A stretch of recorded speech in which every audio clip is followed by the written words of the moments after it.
ಅಧಿಕಾರಿಗಳ ಸಭೆಯಲ್ಲಿ ಪರಿಷತ್ ಸದಸ್ಯರು ಭರ್ಜರಿ ನಿದ್ದೆ ಮಾಡಿದ್ದಾರೆ. ರಾಯಚೂರು ಜಿಲ್ಲಾ ಪಂಚಾಯತ್ ಸಭಾಂಗಣದಲ್ಲಿ ಸಭೆ ನಡೀತಾ ಇತ್ತು. ಆದರೆ ಸಭೆಯಲ್ಲಿನೇ ಪರಿಷತ್ ಸದಸ್ಯರು ಭರ್ಜರಿಯಾಗಿ ನಿದ್ದೆ ಮಾಡಿದ್ದಾರೆ.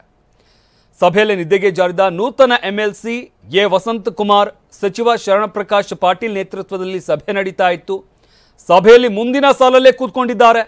ಎ ವಸಂತ್ ಕುಮಾರ್ ಕುಡಿಯುವ ನೀರು ಹಾಗೆ ಅತಿವೃಷ್ಟಿ, ಬೀಜ, ರಸಗೊಬ್ಬರ ಕುರಿತಂತಹ ವಿಚಾರಗಳಿಗೆ ಸಂಬಂಧಪಟ್ಟಂತೆ, ಅಂದರೆ ರೈತರ ಸಮಸ್ಯೆಗಳು ಹಾಗೆ ನೀರಿನ ಸಮಸ್ಯೆ ಏನಿದೆ ಎಲ್ಲ ವಿಚಾರಗಳಿಗೆ ಸಂಬಂಧಪಟ್ಟಂತೆ ಸಭೆಯಲ್ಲಿ ಚರ್ಚೆ ನಡೆಸಲಾಗ್ತಾ ಇತ್ತು. ಅಧಿಕಾರಿಗಳಿದ್ರು. ಆದರೆ ಮುಂದಿನ ಸಾಲಿನಲ್ಲೇ ಕೂತಿದ್ದಂತಹ ಎಂಎಲ್ಸಿ ವಸಂತ್ ಕುಮಾರ್ ಗೊರಕೆ ಹೊಡಿತಾ ಇದ್ದಾರೆ. ಈ ಸಭೆಗೆ ಯಾಕೆ ಬರೋಕೆ ಹೋದ್ರು? ಈ ರೀತಿಯಾಗಿ ನಿದ್ದೆ ಮಾಡೋದಕ್ಕಾದ್ರೆ ಅಥವಾ ಜನಪ್ರತಿನಿಧಿಗಳಿಗೆ ಯಾಕೆ ಬರ್ತಾರೆ ಇವರು? ಎಲ್ಲವೂ ಕೂಡ ಸಾಕಷ್ಟು ಪ್ರಶ್ನೆ ಇದೆ. ರಾಯಚೂರು ಜಿಲ್ಲಾ ಪರಿಷತ್ ಸಭಾಂಗಣದಲ್ಲಿ ಸಭೆ ನಡೆಸಲಾಗ್ತಾ ಇತ್ತು. ಈ ಸಭೆಯಲ್ಲಿ ವಸಂತ್ ಕುಮಾರ್ ಭರ್ಜರಿಯಾಗಿ ನಿದ್ದೆ ಮಾಡಿದ್ದಾರೆ.